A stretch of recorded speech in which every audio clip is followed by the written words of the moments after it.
میں فضائل پڑھنے لگا ہوں، دو ہستیوں نے شام میں جا کے خطبہ دیا، ایک حسین کی بہن، ایک حسین کا بیٹا۔ میں فضائل پڑھ رہا ہوں، ایک سید الساجدین اور ایک شہزادی زینب، ایک حسین کی بہن اور ایک حسین کا بیٹا۔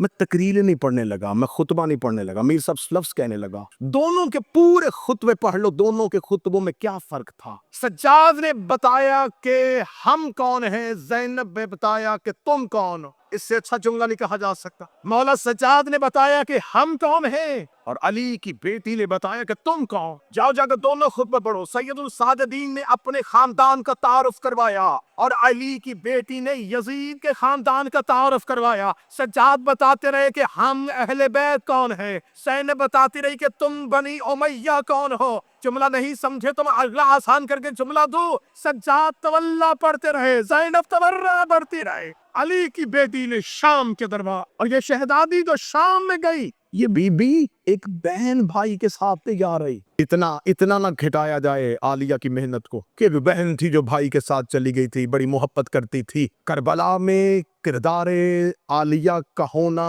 اتنا ضروری ہے جتنا قرآن میں سورہ حمد کا ہونا ضروری ہے۔ جیسے سورہ حمد کے بغیر نماز نہیں ہوتی، عالیہ کے بغیر کربلا نہ ہوتی۔ یہ بہن بھائی کے ساتھ نہیں آئی، شہزادی کربلا میں پہنچی ہے۔ یہ ہمارا پیدل چلنا اسی بی بی کی سنت ہے، اسی کی سیرت ہے، اسی کا طریقہ ہے۔ سلام کرنے لگا ہوں اگلے جملے پہ علی کی بیٹی کو۔ یہاں ایک بہن بھائی کے ساتھ نہیں گئی، بی بی اپنے منصب کے تحت گئی۔ کیا منصب تھا علی کی بیٹی کے پاس؟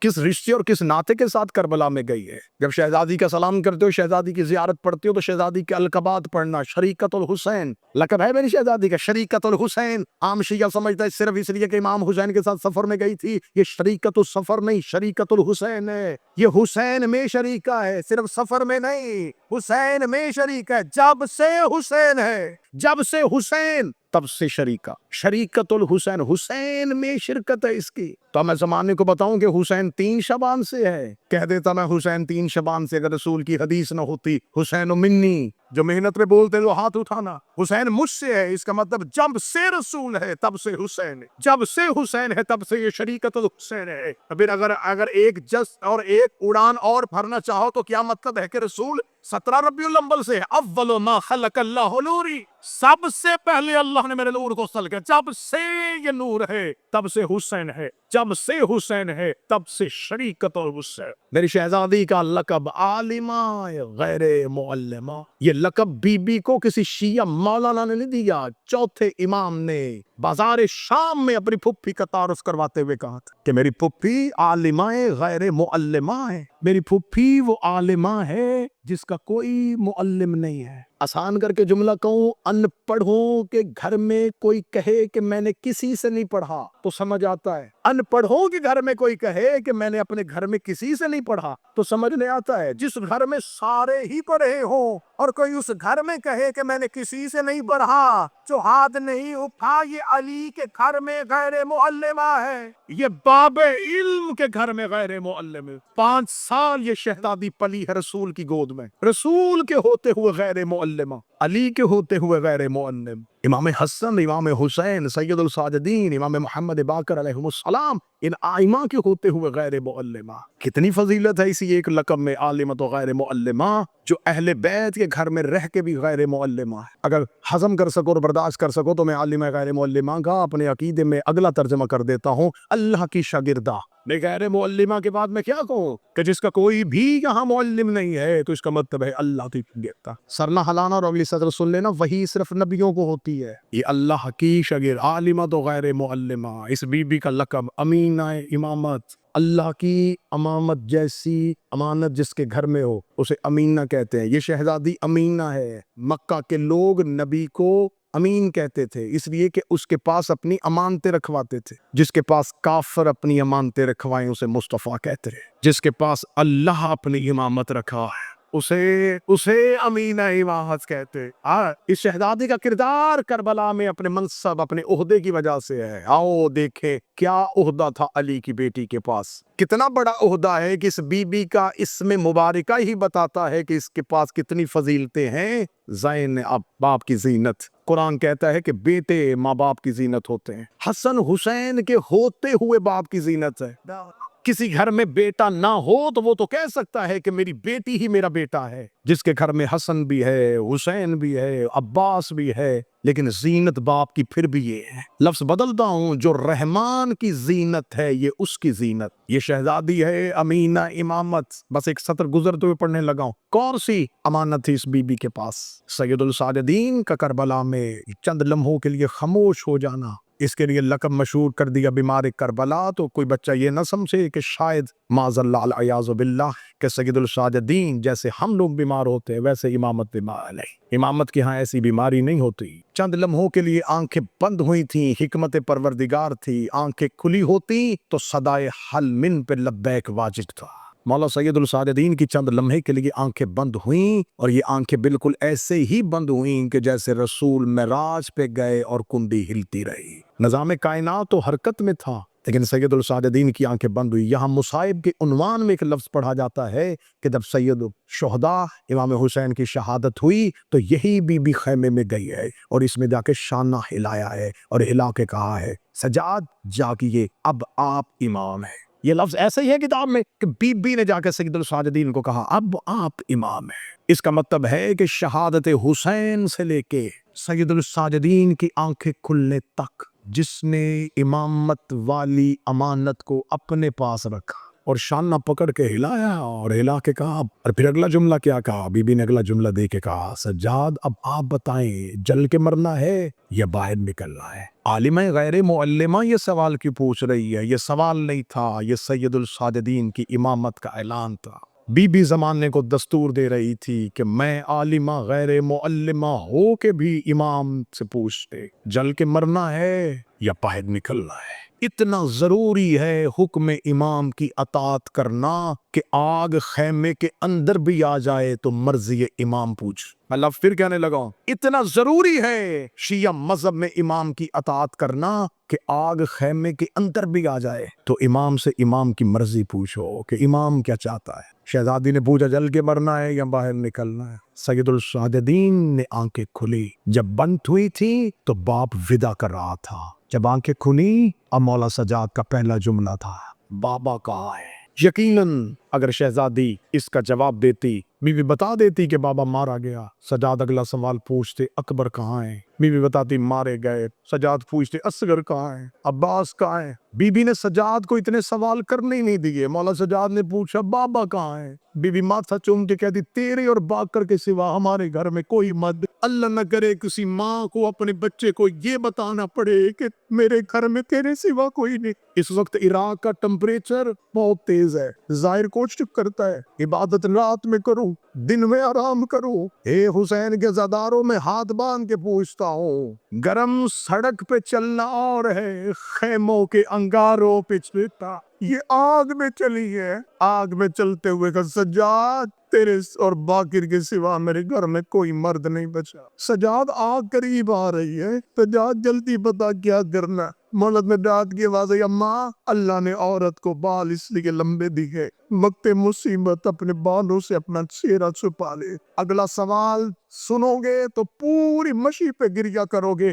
دلی رو کے کہتی میرا چہرہ تو میرے بال چھپا لیں گے. میں بال کیسے چھپا پیتا؟ اے میرا بیٹا سجاد متا چہرہ تو بال چھپا لیں گے میرے بال کیسے چھپیں گے؟ اتنا جملہ کہنا تھا. اب سجاد کو باپ کی موت بھول گئی. اب سجاد کو اکبر کی برسی بھول گئی. سجاد اٹھ کے بیٹھے کربلا کی ریت اٹھائی ماں کے ضربے ڈالی. اے گرد آلودہ چہروں سے قبر حسین کی طرف جانے والوں، اے بار بار اپنے چہرے سے ریت اور مٹی کو صاف کرنے والوں، سجاد نے کربلا کی ریت پنبی کے ضربے ڈالی. کہ شفا کا برقع پہن کے علی کی بیٹی نے خیمہ چھوڑا. ایک ایک بی بی گزرتی گئی. سجاد خاک شفا کے برقعے پہناتے گئے. جس نے سینے پہ ہاتھ مارنا ہے سب سے آخر میں ایک چھوٹی سی بچی آئی ہے. اس نے سجاد کے پاؤں پہ ہاتھ رکھ رو کے کہتی میری مجبوری ہے، ان کے بال بڑے تھے، میرے بال چھوٹے، مجھے بتا میں چہرہ کیسے چھپاؤں۔ آواز آئی سکینہ اپنے ہاتھوں سے اپنا چہرہ چھپا۔ شہزادی نے اپنے ہاتھ اپنے معصوم سے چہرے پہ رکھے۔ حسین کی بیٹی نے باپ کے بعد پہلی بار سینے والا قدم اپنے خیمے سے باہر نکالا۔ بندے کے سینے میں دل ہے، حسین کے ظاہر ہو۔ شہزادی نے یتیمی کے بعد پہلا پاؤں خیمے سے باہر نکالا، چہرے پہ ہاتھ تھے۔ مقتل میں کبھی دائیں جا رہی تھی، کہیں بائیں جا رہی تھی۔ یا ایک کمینہ گھوڑا سوار قریب آیا، قریب آگے کہا من انتے، کس کی بیٹی ہے؟ رو کے دی انا رقیہ بنت الحسین، میں حسین کی سکینہ ہوں۔ اگلا جملہ تم برداشت نہیں کرو گے، یہ ملعون گھوڑے سے اترا، کہ ہاتھ کا وزن زیادہ تھا۔ حسین کی بیٹی ریت پہ گر گئی، رو کے کہتی بابا تیرے قاتل مجھے تماچے مار۔ اللہ میر صاحب کے بیٹے جواد کی زبان میں اثر دے، اس بچے نے حسین اور حسین کی ماں کی ذاکری کا آغاز کیا ہے۔ اے شہزادی اس پر رحم فرمانا، اسی بچے کی خواہش تھی کہ حسین کی بیٹی کے مصائب پڑے۔ تم نجف سے کربلا کی طرف چل رہے ہو، اللہ نہ کرے تم اس رستے میں کوئی چھوٹی سی بچی روتی ہوئی نظر آئے۔ تم اپنے پاؤں آگے بڑھاؤ گے، سفر جاری رکھو گے، تم جا کے اس بچی سے پوچھو کیوں رو رہی ہو، کہے گی کہ میں اپنے باپ کے ساتھ نجف سے چلی تھی، بابا رش میں گم ہو گیا ہے۔ لوگ سب سے پہلے کہیں گے رش ہٹاؤ بچی سہم گئی ہے، رش ہٹاؤ بچی سہم گئی ہے۔ پھر کوئی کہے گا کسی خاتون کو کھڑا کرو، وہ خاتون اس سے بات کرے، کیونکہ چھوٹی بچی گھبرائی ہوئی مردوں سے بات نہیں کرتی۔ قاتلوں کے مجمع میں 4 سال کی بچی کھڑی تھی، چاروں طرف سے ملعون پوچھ رہے تھے کس کی بیٹی ہے، کبھی کہتی عباس کی بھتیجی ہو، کبھی کہتی اکبر کی بہن ہو، کبھی کہتی اصغر کی بہن ہو۔ جب چاروں طرف سے کمینے کہہ کے مارتے رہے، جب کوئی بس نہ چلا، ریت میں گر گئی، رو کے کہتی فاطمہ کی بیٹی۔ کوئی حسین کے نوکر شام چلے گئے، منزل قریب ہو جائے گی تمہاری، جس کی قبر کو دیکھنے کے لیے تڑپ رہے ہو نا، ابھی راتیں ختم ہو جائیں گی، تمہیں تمہاری مراد مل جائے گی۔ مراد ہے تمہاری قبر حسین کو دیکھنا۔ آنکھیں کیسے ترس نہیں ہے، کس لیے؟ قبر حسین کو دیکھنے کا۔ جیسے ہی تھکے ہوئے پاؤں، ٹوٹے ہوئے بدن، جاگی ہوئی آنکھیں حسین کے روضے کے مینار دیکھے گی، تمہارا بدن پھول کی طرح ہو جائے گا، تمہیں رسے کی مسافرت کی تھکن بھول جائے گی۔ تم نے صرف حسین کے روضے کے مینار دیکھے، یہ 1400 سال کے بعد آنے والوں، تم قبر حسین کے مینار دیکھو تو تمہاری پکن ختم ہو جاتی ہے، تم کہتے ہو ہمیں ہمارا مولا مل گیا، ہماری مراد پوری ہو گئی۔ کا مطلب 1400 سال کے بعد تمہیں قبر حسین کے مینار نظر آئے، تمہاری تھکاوٹ ختم ہو جاتی ہے۔ اس محرم کی بابے سے بچھڑی تھی، شام کے زندان میں ریت پہ سر رکھے رو رو کی کہتی سجاد کہیں بابا نظر نہیں آ رہا۔ اب حسین کے سر پہ نظر پڑی، سکینہ ریت سے تڑپ کے اٹھ، اے میرا غریب کربلا بابا، مسافر بابا۔ آخری 4 یا 5 منٹ پڑھوں گا، جس کی آنکھ نم نہیں ہوئی کوشش کرنا، یقیناً تھکے ہوئے انسان مشکل سے روتے ہیں۔ تمہارا چلنا عبادت، تمہارا سانس لینا عبادت، تمہارا رکنا عبادت، یہ بدن حالت احرام میں ہے، میں تمہیں زیادہ زحمت نہیں دوں گا، تم نے صبر کرنا ہے، تم نے چلنا ہے۔ انسان رو کے تھک جاتا ہے تو اس کا حوصلہ تھا جو روتا بھی رہا اور 36 شہروں سے گزرتا بھی رہا۔ ابھی تمہارا سفر بڑا آسان ہے زائرین حسین، ابھی تم جا رہے ہو، ابھی تمہاری منزل دور ہے، ابھی تم قبر حسین کی طرف جا رہے ہو۔ میں بتاتا ہوں تم پہ مشکل وقت کب آئے گا، جس رات تم نے قبر حسین سے جانا۔ فدا کی زیارت پڑھو، اس نوکر کا جملہ یاد کر لینا، نوکر کا جملہ یاد کر لینا، 10 دن بھی رہو، 15 دن بھی رہو، مشکل ہوتی ہے حسین کی ودا کی زیارت۔ میں اتنے سالوں سے دیکھ رہا ہوں میر صاحب سالار بس لے کے کھڑے رہتے ہیں، زائرین پورے نہیں ہو رہے، کیوں نہیں ہو رہے؟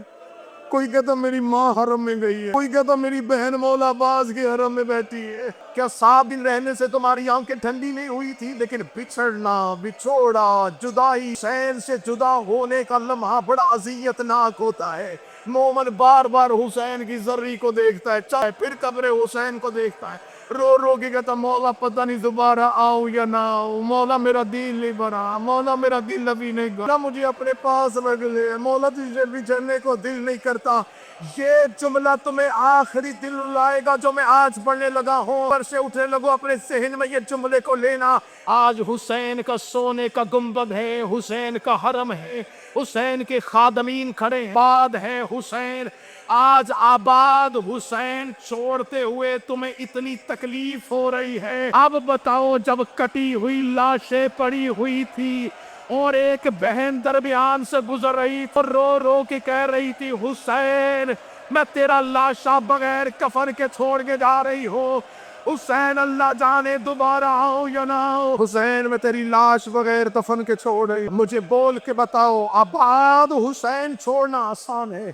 جملہ ہے سخت، لیکن میں کیا کروں؟ آباد حسین چھوڑنا آسان تھا یا کٹی ہوئی لاش چھوڑنا آسان؟ کٹی ہوئی لاشوں کے درمیان سے گزر گئی، مقتل میں بھائی کو دیکھا، اللہ نہ کرے، اللہ نہ کرے کسی بیٹی کو باپ کی لاش سے گزر، سسکیاں لیتی ہوئی سفینہ باپ کی لاش سے، بین الحرمین میں جو کتابوں کے اسٹال لگے ہوتے ہیں، دفعہ وہاں پہ کتاب دیکھی، کتاب کے نام نے مجھے کتاب کی طرف موڑا، من الفاطمہ الی الفاطمہ، فاطمہ سے فاطمہ تک۔ میں نے کہا پتہ نہیں اس کتاب میں کیا لکھا ہوگا، میں نے کتاب کا پہلا پیج کھولا، پہلا صفحہ کھولا، اس میں لکھا تھا اس کتاب میں 2 ایسی بیویوں کا تذکرہ جن کا نام فاطمہ ہے، اس کے نیچے لکھا تھا ایک رسول کی بیٹی، ایک حسین کی بیٹی، صاحب کتاب نے مقدمے میں لکھا تھا ان دونوں بچیوں کے، ان دونوں شہزادیوں کے، ان دونوں بیٹیوں کے نام بھی ایک جیسے ہیں، مقدر بھی ایک جیسے۔ اس نے جو مقدر کا پہلا جملہ پڑھا تھا میں حسین کے زائرین کے سامنے پڑھنے لگا، ان کا دونوں کا مقدر ایک جیسا تھا، وہ بھی باپ کے بعد چپ نہیں ہوئی، یہ بھی باپ کے بعد چپ نہیں ہوئی۔ اگلا جملہ پڑھنا ہے، وہ کہتا اس کو بھی باپ کے بعد کوئی نہیں رونے دیتا تھا، اسے بھی باپ کے بعد کوئی نہیں رونے دیتا تھا، وہ بھی باپ کے بعد چپ چپ کے روتی رہی، یہ بھی باپ کے بعد چپ چپ کے روتی رہی۔ صدر جس کے گھر میں بیٹی ہے وہ تڑپ کے سنے گا، لیکن اس نے کہا دونوں کے مقدر میں ایک فرق آ گیا تھا، وہ 18 سال کی عمر میں ضعیفہ ہوئی تھی، یہ 4 سال کی عمر میں کمر جھکا کے دیواروں کے سہارے لے کے رو رو کے کہتی تھی سجاد میں بوڑھی ہو گئی ہوں، سجاد میں ضعیفہ ہو گئی ہوں، سجاد اب مجھ سے نظر نہیں آتا، سجاد اب مجھ سے چلا نہیں جاتا۔ آخری جملہ پڑھ کے میر صاحب کو منبر دینے لگا، مجھ پہ سوال کرو وہ 18 سال کی عمر میں ضعیفہ ہوئی، 4 سال کی عمر میں ضعیفہ کیسے ہو گئی؟